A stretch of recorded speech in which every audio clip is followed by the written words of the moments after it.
नमस्ते दोस्तों, मैं हूं राहुल और आप देख रहे हो अर्थनीति विद राहुल। तो दोस्तों, आज के वीडियो में मेनली हम लोग बात करने वाले हैं आरबीआई का द्वारा लाया गया कुछ नए प्रपोजल के बारे में। ये अभी तक तो फाइनल रूल आया नहीं है, लेकिन आरबीआई के द्वारा कुछ प्रपोजल आया है, जिस प्रपोजल के ऊपर अभी ऑन टेबल डिस्कशन चल रहा है कि उसको कैसे हैंडल किया जाएगा या कैसे इम्प्लीमेंट किया जाएगा।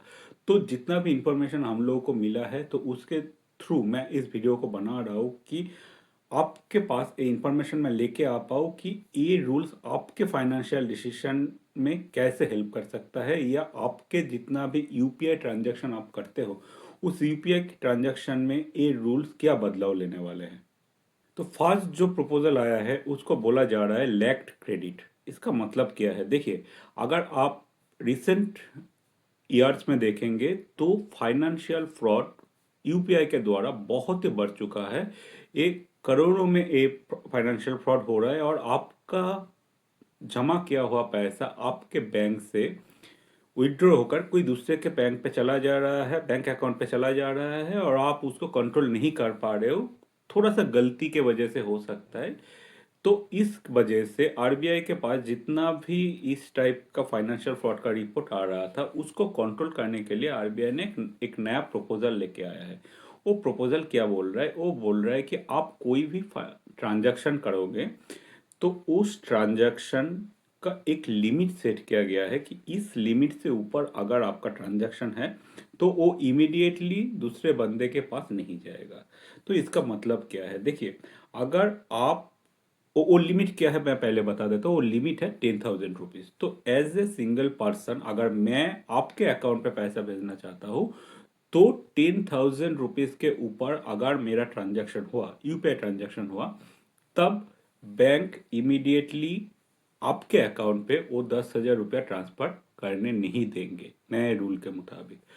क्यों नहीं करने देंगे? क्योंकि मेरे पास ये अपॉर्चुनिटी होना चाहिए कि विद इन ए आवर मैं उस ट्रांजैक्शन को कैंसिल कर सकता हूँ। मुझे लगे कि नहीं, मैंने गलती से ट्रांजैक्शन कर दिया और ये ह्यूज अमाउंट है, तो मैं उस ट्रांजैक्शन को कैंसिल कर सकता हूँ, तो आपके पास वो पैसा जाएगा नहीं। लेकिन लोगों का बहुत बड़े क्वेश्चन होता है कि अगर ऐसे सिचुएशन पे सोचो कि आ, मेरे पास कोई शॉपिंग पे मैं गया हूँ, कोई दुकान पे मैं खड़ा हूँ, तो उस टाइम पे क्या होगा। तो यहाँ पे वो जो बिजनेस अकाउंट्स है, जिसके पास बाई जीएसटी लगा के बिजनेस अकाउंट सेट किया गया है और वह उसके थ्रू उसका यूपीआई ट्रांजैक्शन होता है, तो उस अकाउंट के लिए ये एग्जेम्पशन दिया गया है कि वो वाले ट्रांजैक्शन पे आपको 1 घंटे वेट करने का जरूरत नहीं है। तो मतलब अगर आप कोई दुकान पे कुछ खरीदने गए हो जिसका प्राइस 10,000 से ज़्यादा है और आप इमीडिएटली थ्रू यूपीआई पे कर रहे हो, तो उस टाइम पे आपको 1 घंटा वेट करके उसको ट्रांजैक्शन, क्योंकि दुकान तो आपको सामान तब तक नहीं देगा जब तक उसके अकाउंट में पैसा एंट्री नहीं होगा। तो अभी तक यूपीआई में क्या होता था कि आप as soon as you are providing your UPI PIN, immediately पैसा ट्रांसफर हो जाता था।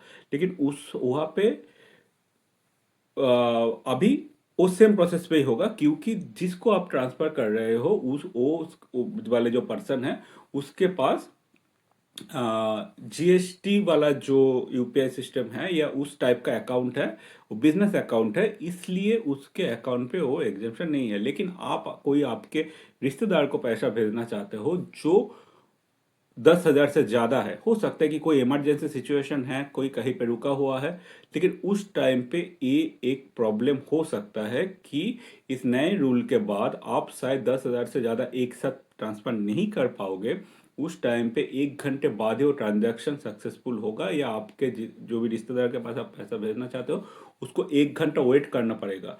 तो ये एक रूल लागू किया गया है, जो जिसका कुछ पॉजिटिव साइड भी है, नेगेटिव साइड भी है। फ्रॉड को रोकने के लिए किया गया है। तो मैं आपसे जानना चाहूँगा कि इस रूल के बारे में आपका क्या थॉट है कि ये क्या हो सकता है, ये अच्छा हो रहा है, या ये रूल आने के बाद ये थोड़ा हम लोग जो फ्रिक्वेंटली यूपीआई यूज़ करते हैं दूसरों को पैसा भेजने के लिए या दोस्त को पैसा भेजने के लिए, हर टाइम पे हम लोग खरीदारी कर रहे हैं ऐसा भी नहीं है, कोई दूसरे ज़रूरत के लिए भी पैसा भेजना चाहते हैं, मेडिकल इमरजेंसी भी हो सकता है, तो उस टाइम पे 1 घंटा वेट करना कितना समझदारी का बात है। या यहाँ पे भी कुछ ऐसे ऑप्शन लागू करना चाहिए कि ठीक है, चलो मैं सेंड कर दिया, 1 घंटा वेट नहीं करना चाहता, मैं एक दूसरा कन्फर्मेशन भी वहाँ पे दे सकता हूँ। तो इस टाइप के एडिशनल 1 घंटा मैंडेटरी नहीं होना चाहिए, मुझे जितना लग रहा है कि 1 घंटा मैंडेटरी नहीं होना चाहिए। उसके साथ कुछ एडिशनल ऑप्शन लेकर कि ठीक है, आई हैव वेरीफाइड इट, मुझे इसको अभी कन्फर्म करना है, ऐसे इसको रूल्स पे एडिशनली इसको चेंज करना चाहिए। आपको क्या लगता है कमेंट सेक्शन पे जरूर बता के जाना। तो चलिए दूसरा वाला सेक्शन, दूसरा वाला जो प्रपोजल है उसको लेकर बात करते हैं। तो दोस्तों, अगर अभी भी आप इस वीडियो को देख रहे हो तो मैं आपको रिक्वेस्ट करूंगा कि काइंडली मेरे वीडियो को लाइक कर लीजिए, इस चैनल को सब्सक्राइब करके मेरे साथ जुड़े रहिए।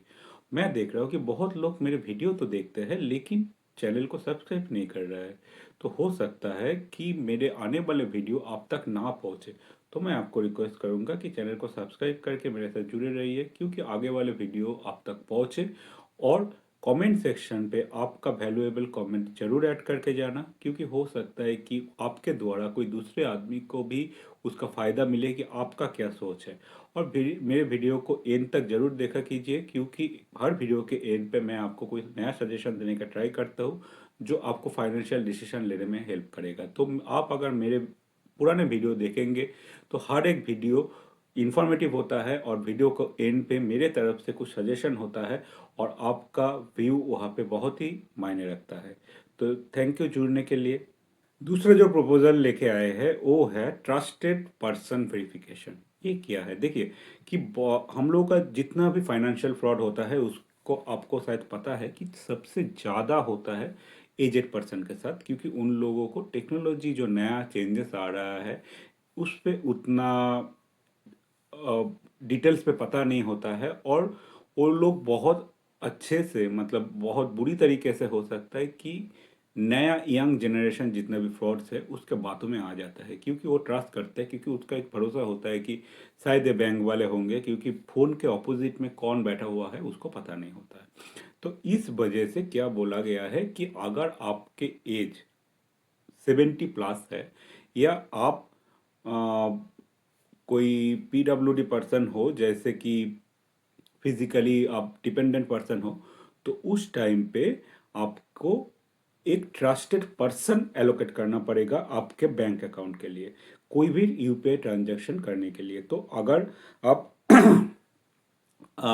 आपका एज 70 से आप है तो आप सोचिए कि आपके कोई बेटा या बेटी जिसको आप ट्रस्टेड पर्सन एलोकेट करेंगे और थ्रू यूपीआई प्रोसेस उसको सेट करना पड़ेगा। तो अभी प्रोसेस क्या होगा कि वहाँ पे भी एक ट्रांजैक्शन लिमिट है कि अगर आप 50,000 से ज़्यादा ट्रांजैक्शन करने की कोशिश कर रहे हैं। अब इसका तो डिटेल्स पता नहीं है कि 50,000 ए सिंगल ट्रांजैक्शन या 50,000 ए डे, इसका डिटेल्स अभी तक पता नहीं है। लेकिन शायद ये वन टाइम ट्रांजैक्शन के बारे में ही बात कर रहे हैं, तो फाइनल जब रूल आएगा शायद इसके बारे में भी पता चलेगा। लेकिन अभी के लिए सोच लेते हैं कि अगर 50,000 से ज़्यादा आप ट्रांसफ़र करने की कोशिश करेंगे तो इमीडिएटली एक नोटिफिकेशन जाएगा आपके ट्रस्टेड पर्सन के पास। तो हो सकता है कि उसके यूपीआई जो है वहाँ पे वो ट्रांजैक्शन जाएगा। तो अगर आपके ट्रस्टेड पर्सन, आपका बेटा या बेटी या आपके कोई रिलेटिव जो भी है, अगर उस ट्रांजैक्शन को अप्रूव करते हैं तभी जाके वो ट्रांजैक्शन होगा, अदरवाइज नहीं होगा। तो ये एक तो सुविधा दे रहे हैं कि सीनियर सिटीजन जो भी है उसके अकाउंट पे बड़ा सा एक ट्रांजैक्शन फ्रॉड को रेस्ट्रिक्ट करने का एक अच्छा सा कोशिश हो रहा है। अब मुझे लगता है कि ये चीज़ एक specific only for a single transaction नहीं होना चाहिए। मुझे लगता है कि ए डे स्पेसिफिक करना चाहिए कि एक दिन में इससे ज़्यादा अगर ट्रांजैक्शन आप करने जाओगे तो सेकेंडरी वेरिफिकेशन होना जरूरी है।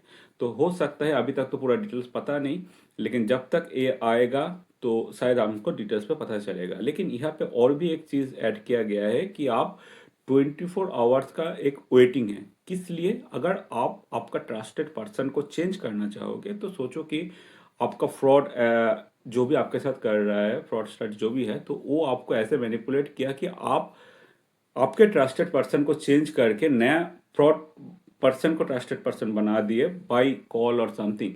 तो उस वजह से भी आपके अकाउंट पे ट्रस्टेड पर्सन चेंज करके आपके अकाउंट से पैसा वो लोग उठा ले सकता है।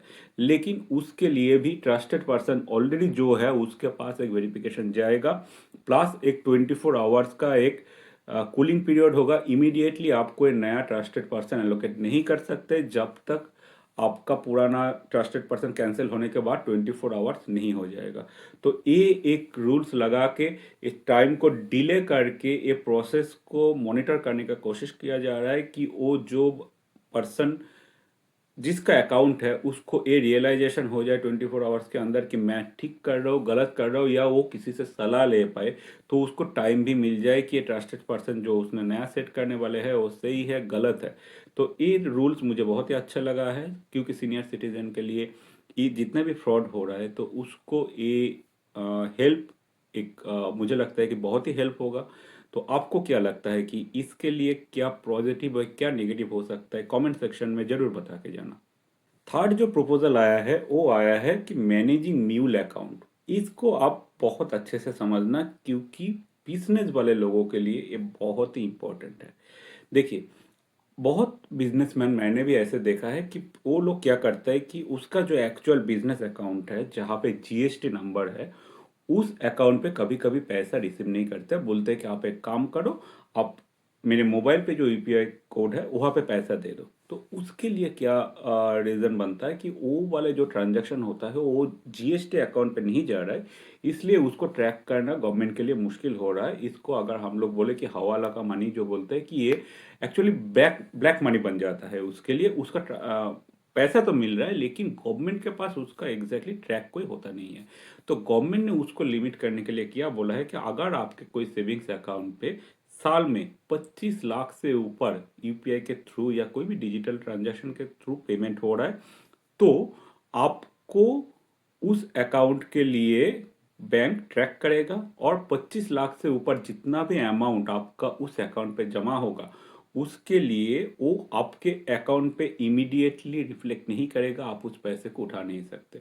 वो वाला जो एडिशनल पैसा, अगर सोचिए कि एक साल में आपके पास 50 लाख रुपया आ गया है कोई स्पेसिफिक फाइनेंशियल ईयर में, तो 25 लाख ही आप उसको यूज कर पाएंगे, बाकी का जितना भी 25 लाख है वो आपका शेडो क्रेडिट बन जाएगा। तो आपके अकाउंट पे तो है लेकिन आप उसको विड्रॉ भी नहीं कर सकते, यूज भी नहीं कर सकते। तो एक साल में अगर 25 लाख से ऊपर है तो आपको ये परेशानियां झेलनी पड़ सकती है।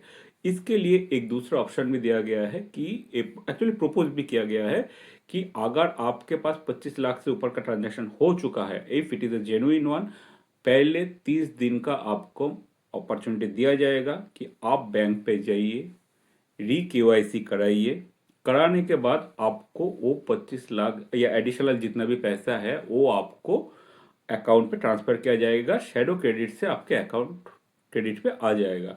और ये वाला नोटिफिकेशन बैंक भेजेगा आरबीआई को कि इस स्पेसिफिक अकाउंट पे इतना एडिशनल क्रेडिट लिमिट को हम लोगों ने बढ़ा दिया है थ्रू केवाईसी। तो बैंक या आरबीआई थ्रू इनकम टैक्स आपके पास ये क्वेश्चन लेकर आ सकता है कि क्यों इस टाइप का ट्रांजैक्शन हुआ है या इसका क्या जस्टिफिकेशन है। तो इनकम टैक्स के लिए ये आपको एक ऑप्शन बनता है कि इनकम टैक्स में आप उस चक्कर में आ सकते हैं। और दूसरा एक बात क्या है कि बहुत लोग अगर आप जीएसटी के थ्रू ले रहे हो तो वहाँ पे कोई प्रॉब्लम नहीं है, क्योंकि ये जितना भी रूल्स लाया गया है ये लाया गया है मेनली सेविंग्स अकाउंट के लिए, जहाँ पे बोला जा रहा है कि आप अगर आपका पर्सनल अकाउंट है और वहाँ पे इतना हाई ट्रांजैक्शन हो रहा है, तो अगर आप इनकम टैक्स के थ्रू इसको शो कर रहे हो तो that will be very good. बहुत लोगों के ट्रांजैक्शन ऐसे होता है, लेकिन अगर आप कोई बिजनेसमैन हो तभी ये ऑप्शन ज़्यादा बन जाता है कि आपके पास इस टाइप का ट्रांजैक्शन होता है। लेकिन हाँ, यहाँ पे कुछ एग्जेप्शन भी रखा गया है, जैसे कि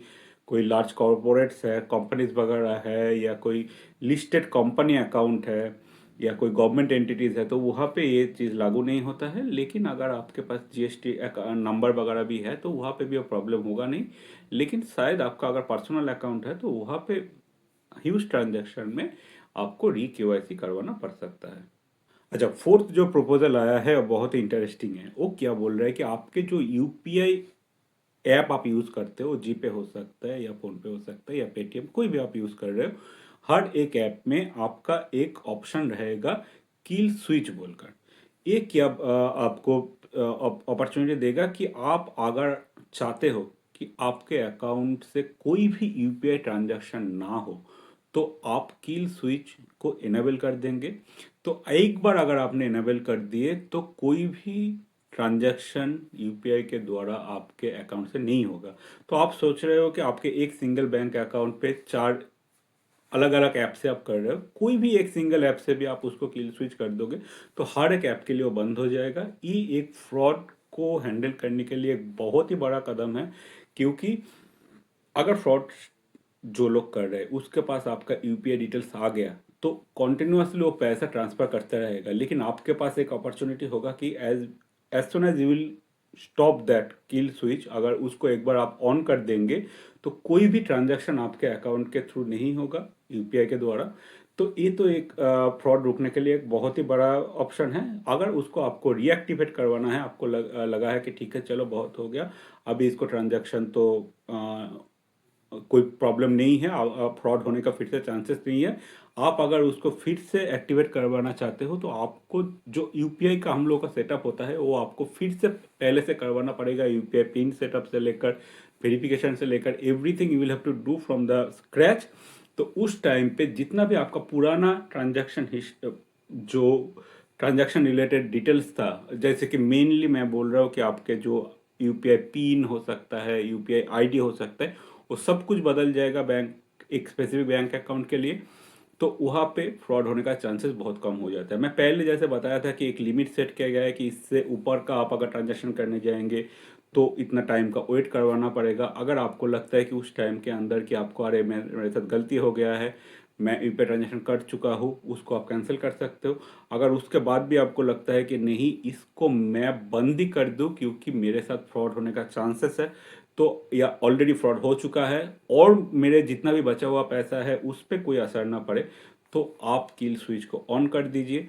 तब जाके आपके ट्रांजैक्शन होना बंद हो जाएगा, कोई भी ट्रांजैक्शन नहीं हो पाएगा, आपको फिर से उसको वेरीफाई करके सेटअप करवाना पड़ेगा, जो आप खुद भी बाद में कहीं भी कर सकते हो। तो इस वीडियो में मैंने जो 4 मेन पॉइंट बताने की कोशिश किया है वो है ऑल प्रोपोजल, आरबीआई के द्वारा लाया गया प्रपोजल है, अभी तक टेबल डिस्कशन पे है।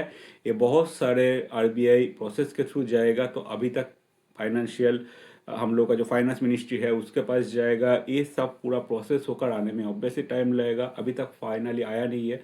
मैं बस जो ड्राफ्ट है उसका, और भी बहुत सारे हैं लेकिन मैं मेनली 4 जो आपको डायरेक्टली विजिबल होता है एज ए एंड यूज़र, मतलब आप यूज़ कर रहे हो तो आप एंड यूज़र हो, यूपीआई आप यूज़ करते हो, हम सभी लोग यूज़ करते हैं, तो यूपीआई में क्या चेंजेस आपके इमीडिएट इफेक्ट कर रहे हैं मैं उसको बताने का कोशिश किया।